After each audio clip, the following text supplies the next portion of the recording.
Stuka Joe here for the ninth and final turn of this playthrough of Red Typhoon. And the Soviets bear the brunt of the attack. And most probably they are behind in victory points.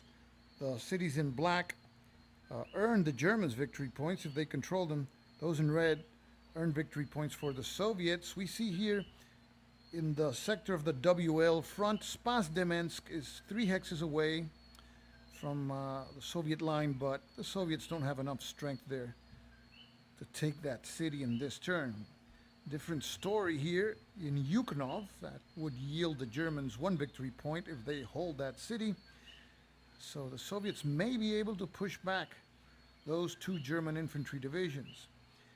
In the sector of the WR front, Vyazma appears within reach, defended only by 1 German panzer division, even though it would be an attack across a river and into a city. That's a -2 die roll modifier, which is never good for the attackers. The Soviets may destroy also those 2 infantry divisions that are to the north of Vyazma if they sequence their attacks properly and force them to retreat after they surround those units. So let's see if that can score them some more points.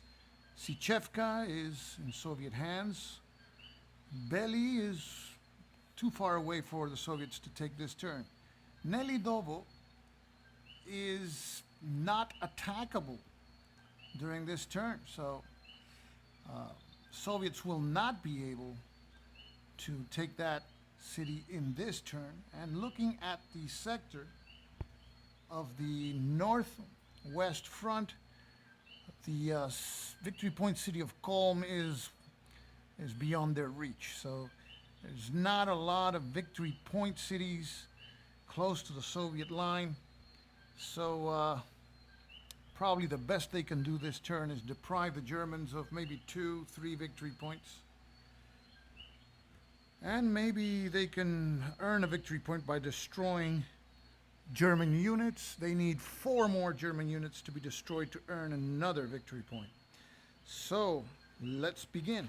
So we begin with the Soviet activation point phase.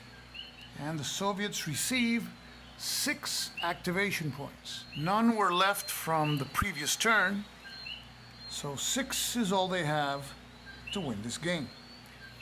And now we go to the Soviet movement phase.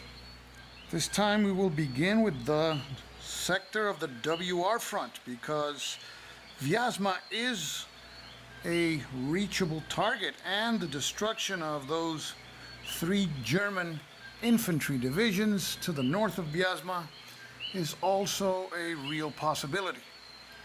So these are the positions of the units of the WR front, and be mindful that this paratroop unit is not a part of that front, so that unit will not move now. These are the positions before movement. And the first activation is used to activate the WR front for movement. And here are the positions after movement. We see that the Soviets will have a 2-to-1 attack against these surrounded panzer divisions. There will be a +1 because they are isolated. So that has a good chance of eliminating those 2 units. And there will also be a 3-to-1 attack, although with a -2 die roll modifier against the panzer division defending Vyazma. If that succeeds, then the attack on these 2 infantry divisions will be a surrounded attack. If they're called to retreat, they will be eliminated too. And then there'll be the option of attacking this sole infantry division or attacking this other infantry division. So there are various options there, and always the capture of Vyazma is a possibility. And I forgot to place here a Soviet control marker on Gashatsk, which was taken by the Soviets a couple of turns ago. Now the WL front is in dire straits here in this part of the front. They have a surrounded armored unit here holding this city, which is not a victory point city. That is Kirov. Another surrounded infantry unit, a little to the south, but they may still capture Yuhknov. So the second Soviet activation point will be used to activate the WL front for movement. And we see that Yuhknov is held by 2 infantry divisions of the German 4th Army, strength of 8. So the Soviets at least have to bring 16 combat factors for a 2-to-1 situation. These are the positions before movement. These are the positions after movement. An ambitious plan here, 26 combat factors. 3-to-1, but a -1 because they are in a city. If by any chance they push these 2 units at least 2 hexes back, that would allow this breakthrough unit to advance into the vacated hex and 1 more extra hex, effectively surrounding these other 2 units. And then we would see a 1-to-1 attack, which is kind of risky, but if by any chance the defenders have to retreat, they would be eliminated. So the Soviets still have 4 more activation points. Remember, they'll need 2 for combat situations with the WL and WR fronts. So they can still spend 2 more. But where? There is no better prospect for unit elimination, eliminating German units, than the frontage held by the weak 9th Army. All units here are holding this front with single units. So we will activate the Kalinin front for movement in order to position those units to attack and attempt to eliminate as many units of the 9th Army as possible. So the third activation point is spent to activate the Kalinin front for movement. These are the positions of the Kalinin front units before movement. And here are the positions after movement. There'll be attacks all along the front against this exposed infantry division, and maybe here trying to create a gap and surround other German units and sequence the attacks in ways that they are called to retreat with nowhere to go. And also, they will be joining the attack by the WR front against the Panzer division here. And that will free up some WR units to attack this infantry division. So with 3 activation points left and 3 Russian fronts that are going to attack, that's the end of the movement phase. Now we go on to the Soviet combat phase. 4th activation point will be spent to activate the WL front for attack. I just noticed that the microphone gain was not at a proper setting. I apologize for that, folks. This is part of shooting wargame videos post-hurricane style in the tropics. A lot of crickets in the background. Here we see the attack on Yuhknov, worth 1 victory point for the Germans if they hold it. 26 Soviet combat factors. The Germans have 8. The good news for the Germans, it's a 3-to-1 combat situation. The bad news, the Germans are in a city. There's a -1 die roll modifier. And depending on the success of this attack, the Soviets may surround. These are the 2 German divisions, and we will see a follow-up attack if that happens. So here we go, 3-to-1 with a -1. The result is a 4. Defenders retreat 1 hex, and 1 hex may not be enough. Germans are, of course, retreated 1 hex, and they are disrupted. And now the Soviets advance into the vacated hex. Now the breakthrough unit, that cavalry unit, may advance 1 extra hex. It is not impeded by these 2 units because they are disrupted and they have no zones of control. So it is enough for the Soviet unit to move 1 hex north, and now the 2 German infantry divisions of the 4th Army are surrounded for the next attack. Now this next attack, of course, is nothing to write home about. 9 against 8. It is a 1-to-1 attack, but the Soviets have to take the chance. And to succeed and eliminate those two German divisions, the Soviets need a 5 or a 6, which will call for the defenders to retreat. So we roll 1d6, and at last we see a 6 for the Soviets. Defenders retreat 2 hexes. Defenders are surrounded by enemy zones of control. They cannot retreat and are eliminated. Now the Soviets may advance into the vacated hex. So we just saw a very successful, lucky Soviet attack. Now, turning our attention to the forces of the WR front. It's their turn to attack. We spend a 5th activation point to activate the WR front for attack. We continue here where we left off, and we have 4 Soviet units attacking 2 surrounded panzer divisions. The panzer divisions have a total strength of 7 combat factors. The Soviets have 14, so that is a 2-to-1 attack. The Germans cannot trace a line of communications. These are zones of control of Soviet units, so the Germans are isolated, so that means a +1 to the die roll. So the Soviets have a good chance of eliminating those 2 units. We roll 1d6, and the customary 1 shows up again for the Soviets, modified to a 2 AL asterisk, meaning that the attackers have to eliminate 1 unit. The Soviets will eliminate this armored unit. We see the sequence of attacks of the WR front beginning with failure. And now comes the important attack near Vyazma. To start things off, the Soviets, with these 2 units, one of them a breakthrough unit, will attack the lone German division defending Vyazma, and you see there's a river in between the attackers and the defenders, so that's a -1, and Vyazma is a city -2. 13 against 3, that's a 4-to-1 attack with a -2 die roll modifier.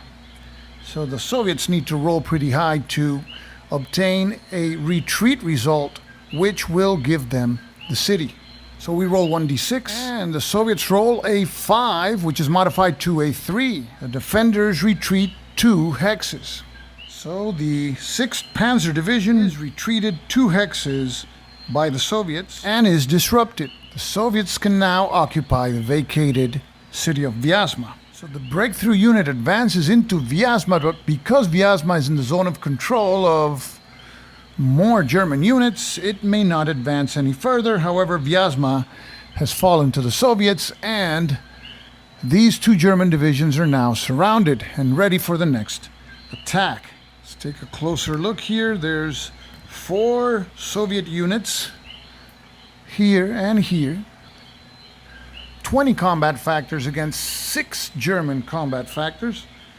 So that is a 3-to-1 attack. However, there is a river between all the attackers and defenders, so this is going to be a -1 die roll modifier. So we roll 1d6, and another 1 modified to a 0. Attacker retreats. All 4 attacking units retreat. So the 2 German infantry divisions are safe for now. Now we proceed to the attack against the 7th German Infantry Division as a prelude to the attack on the German 3rd Panzer Division. So the intent is to dislodge or eliminate this unit in order to execute a follow-up attack against this Panzer Division, which in that case would be surrounded. So this is a 5-to-1 attack with a -1 because the defenders are in a woods hex. We roll 1d6. This is a 3 modified to a 2. Defender retreats 2 hexes. And the defending unit push back 2 hexes, disrupted, and the attackers occupy the vacated hex. And that ends the attacks by the WR front for this turn. Coming up, the Kalinin front units attack. And the last Soviet activation point of the game, the Kalinin Front for attack. Kalinin Front units will try to do the most they can to eliminate German units. First attack will be here against this lone Panzer division, and there is no river in this hex side, so the Soviets have a total of 11 strength points. The defenders 3. They're surrounded and isolated, so this is a 3-to-1 attack with a +1. We roll 1d6. 2 modified to a 3, just enough to make that unit retreat. Because it cannot retreat, it is eliminated. And the Soviets can occupy the vacated hex. The Kalinin Front units start with unit elimination in one of their attacks. Let's see how the other attacks fare. Important to note that the Soviets, if they eliminate an additional German unit, will score 1 more victory point, because it's 1 victory point per 5 German units eliminated. They have already scored 4 victory points for eliminating 20. They need 1 more for a 5th victory point based on unit elimination. The question is, where is that 5th unit to be eliminated? This is the most exposed German unit. If we reach this hex with any of our attacks and then execute this attack, we have a good chance of eliminating that German unit. To reach this hex, we would need this unit to break through, that is, occupy this vacated hex and move into here. And to be able to do that, we have to get rid of this unit so it doesn't exert its zone of control here.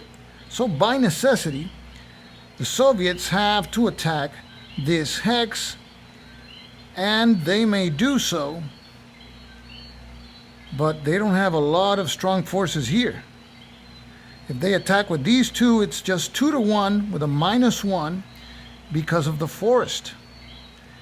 And that will have to be the attack. So that's the first attack we'll see in this area. 2-to-1, -1. The Soviets need a 6 or a 5 to still cause a German retreat. So here we go. We roll 1d6. 2-to-1, 2. -1, 1. AR, not even close. So the Soviets retreat their units and they are disrupted. And that changes the Soviet plans. So now the Soviets are looking for outright elimination. They have units from these 3 hexes totaling 21 combat factors attacking the 253rd German Division in woods. Problem is that's a -1, and even if they roll a 6 with a 5-to-1 or 4-to-1, it's going to be defender retreats 3, so they will not get the outright elimination that way. So the only other possible result is an exchange. That is, if they obtain a final 1. So they would have to roll a 2, -1, 1 for an exchange. That would eliminate that German unit and score them an additional point. Of course, it would also eliminate a Soviet unit. So here we go, a 4-to-1 attack, -1. We roll 1d6. The roll is a 2 modified to a 1, exchange. So the defending German unit is eliminated. The Soviets will eliminate their weak 2-8 cavalry unit. And with the elimination of this German unit, we'll score 1 more victory point based on unit elimination. Meanwhile, the Germans have eliminated another Soviet unit, and they are 1 additional unit from scoring a victory point on elimination basis.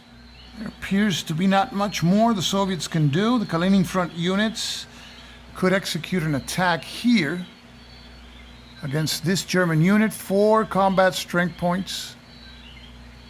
The Soviets would have 12. This is a 3-to-1 attack, but the most they could get is retreats, which won't score them any points, or a contact. So we won't even go there. So that is the end of the Soviet combat phase. And there is no other phase to partake right now, except the last phase of the turn, which is the recovery phase. And during this phase, we will see various Soviet units that retreated, and which you see there on the screen, flip back to their front sides. And that's the end of Soviet turn 9. It's the Germans' turn. Now we could count victory points now and see if they want to do anything, but that would be kind of boring. We'll count victory points at the end. I think the Germans are still winning. The Soviets have captured a couple of victory point cities, German victory point cities, but have failed to capture those in red. So the Germans still hold some of those victory point cities in black. So let's proceed now to the German turn. We begin with the German activation point phase. Germans receive 6 activation points. We place them here in the unused German activation point marker box. These will be the 6 last activation points of the game. On to the German movement phase. Germans need to eliminate 1 more Soviet unit to gain an additional victory point based on elimination of units. And there's a couple of good candidates here in the WL front. We see that armored unit in Kirov. It's been surrounded for several turns in the game. And we see the infantry unit to the south. So this would require attacks by the 2nd Panzer Army and the 4th Army. And they seem pretty hopeless, those 2 units. Now looking at the situation here, in the sector of the 4th Army, it seems a very tough proposition to get back that city, but the Soviets, for some reason, which is probably not the best reason, only occupied the city with 1 unit. So that invites a German counterattack from these 2 hexes. The problem is these 2 units can't move. So the Germans would have to attack from this hex, and they don't have any strong forces to bear, which are nearby. So that Soviet unit may be safe for now. Looking further to the north, to the situation of the 4th Panzer Army, Vyazma seems ripe for the taking. And you may say, well, why didn't this Soviet unit also occupy the hex? This hex, well, because then both units could be attacked here and isolated. So now it's tougher for the Germans to attack and isolate this unit. They would have to somehow prevent the line of control line of communications being traced this way. So we may see some movement and an attack there. It's just for the purpose of recapturing Vyazma. And further north, there's just a huge hole here. So we probably see some movement to seal that hole and not much else. The Germans, I don't think, have to recapture many cities to win. Maybe, I believe if they capture Vyazma, they are well ensured a victory. Of course, I'm not going to count victory points. I'm just going on my assessment of the situation without counting points now, just to end this game in not a very gamey way. We'll spend 2 of their 6 activation points. Germans spend their first activation point to activate the units of the 2nd Panzer Army for movement. You see the 2nd Panzer Army holding the southern front, or the southern part of the line. They have a unit in Bryansk that's has been doing nothing the whole game. Has a movement allowance of 5, so now it will move its full movement allowance to join the 296th Infantry Division. And they will be joining the attack on the surrounded Soviet Infantry Division. Seems that there is no other movement needed by the 2nd Panzer Army. The 4th Army units really don't have a chance to capture that city. City here. Yuhknov. Best they could hope for is placing 2 4-5 units here. That would be a 1-to-1 attack with a -1. So they would need a 6 for a DR1 result. So the question is, would Hitler order such an attack? Probably yes. So both of those units will be moved. For that to happen, we have to spend a 2nd German activation point. Activate the 4th Army for movement.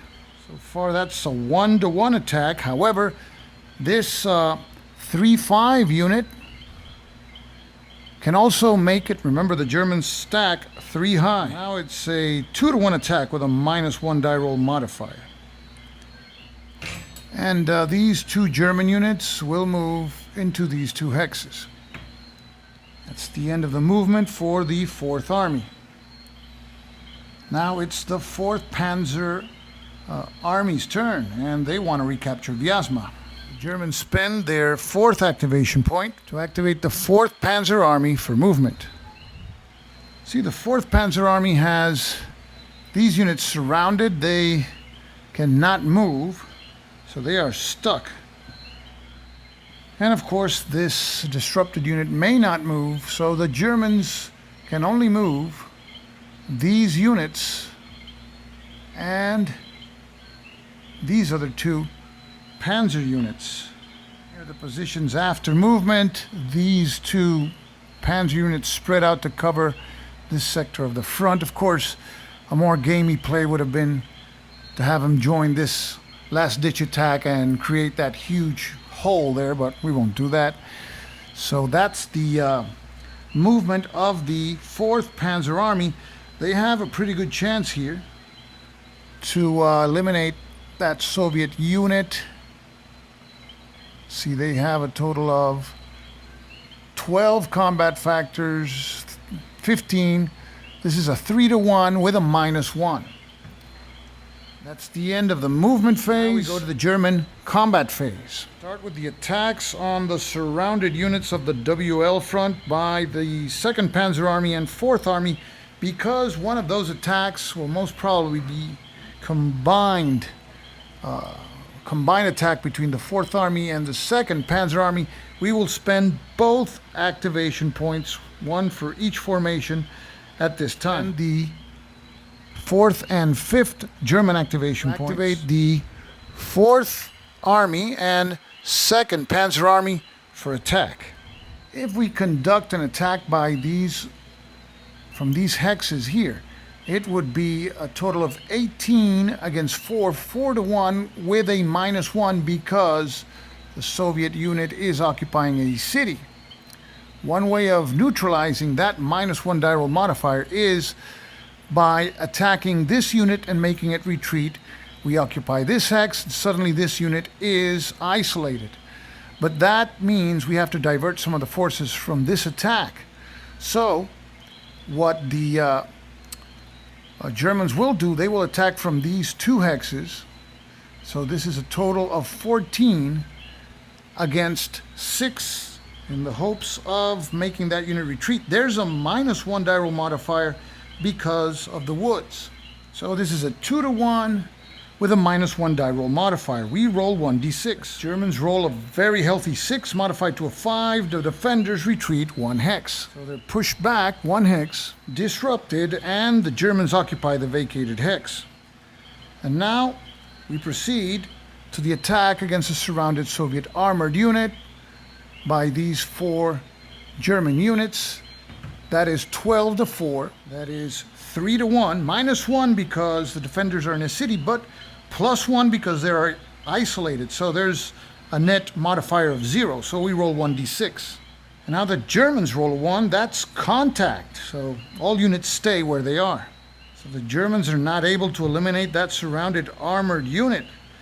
And now We see the attack on the surrounded infantry unit by 3 units of the 2nd Panzer Army, 12 against 4. And this unit is in clear terrain, so this is a 3-to-1 attack with no modification. We roll 1d6. And another one, contact. So again, nothing happens. The Germans for now have failed to destroy that elusive 5th Soviet unit that will give them an extra victory point. And we see that in the sector of the 4th Army, there's no real targets. Now, we move to the action to take the victory point city back.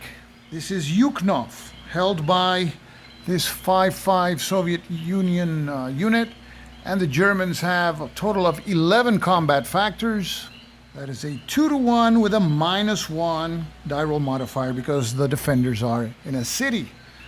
So the Germans have to roll high. We roll 1d6. Now the Germans are rolling 1s. Attacker retreat.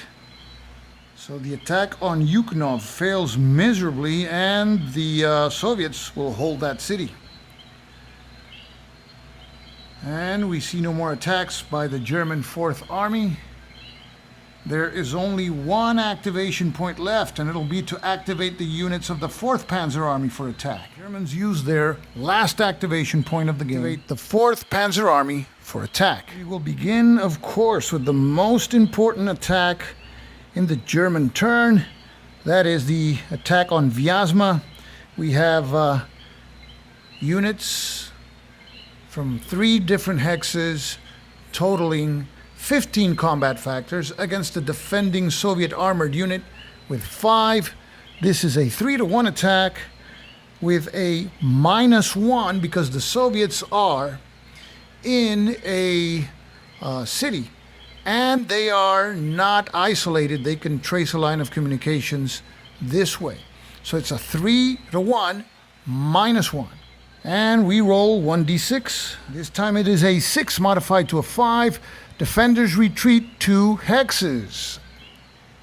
The Soviets are eliminated because they can't retreat. The Soviets lose that unit and the Germans can occupy Vyazma. And that assures them of 2 victory points. Of the Soviet unit will assure them of 1 more. And with the victory at Vyazma, the Germans see little use in attacking elsewhere. Really no Soviet units that they can eliminate. They ran out of activation points anyway. So that's the end of the German combat phase. Now to finish the game, to the German recovery phase. And we will flip all disrupted German units now face up. So this is the end of the game, and now we have to calculate victory points to see who won. So we see here that the Soviets occupied victory point cities with black numbers. So that deprives the Germans of scoring victory points. So let's see if we can find any city with a black victory point number still controlled by the Germans. And we just found this attack failed here. So this is Yuhknov, so that's controlled by the Soviets, so that won't be counted in favor of the Germans. And we see here Vyazma. That gives the Germans 2 victory points. And we keep on searching further north, and we see the victory point city of Nelidovo, worth 1 victory point. So with that one, the Germans are at 3. And we continue north, and we can see here in the far north the important yet forgotten city of Kolm. So that is worth 2 victory points. So on account of black victory point cities, the Germans scored a total of 5 victory points. Now let's see how many victory points they scored for eliminating Soviet units. See here that the Germans scored 2 victory points because they eliminated 10 Soviet units. It's a victory point per 5. So the Germans scored a total of 7 victory points. Now let's see if the Soviets scored more than that. Let's start with victory point cities. The Soviets did not reach any red victory point city. The closest one was here, Roslav, but it was just some partisans. It couldn't shake the regular German infantry division. So the Soviets have 0 victory points on account of cities captured. They actually have a -1 penalty because of the withdrawal of the first shock army in turn 5. So they have, for now, -1. So how about unit elimination? The Soviets eliminated 25 German units. That scores them 5 victory points. But again, because the Soviets withdrew that first shock army in turn 5, the Soviet final score is 4 victory points. So final score 7-4, the Germans win. So one thing I learned about this game is for the Soviets, the clue is to stretch the German line thin. Why? Because the Germans have an advantage in stacking 3 units to the Soviets' 2 units. So to stretch that line thin, most probably we would have to see more attacks from the northwestern front. The northwestern front has 3 breakaway units, and the Germans really have to defend anyway that important northern city of Kolm. It's 2 strength points. So my Soviets in this game were not very aggressive up there, and perhaps a second time playing the game, the story will be different, and we will see more attacks in that area.